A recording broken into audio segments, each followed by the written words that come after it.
একটা আলুর জমিতে আসছে।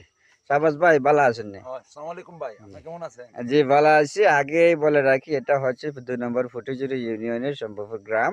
এই জায়গায় দেখেন আলু হয়েছে। এই যে আলু দেখতেছেন, আলুটা কিন্তু খুবই ভালো আলু আলু হয়েছে। ফলন ভালো আচ্ছা ফলন এটা হয়েছে। জাত কিতা ভাই একটু কোনছে আমরা জাতের নাম? আমরা ও বগুড়া, যেটা আগে আমরা ছোটবেলায় দেখিয়া ডাকতাম ফেসার সুক, বগুড়া ফেসার সুক। আলুটা বড় বড় হইব এবং আলুও সেই রকম খাইতে, ফলনও ভালো হয়, গাছও বেশি ধরে। যার কারণে আমরা এইগুলো আর নিজে খাওয়ার বগুড়ার লাগে। আলু ওই যে সাদা সাদা ফাঁকড়া ফাঁকড়া যেটা পাখরা এটা। পাখরা যে, হ্যাঁ। হুম। হ্যাঁ বুঝছি।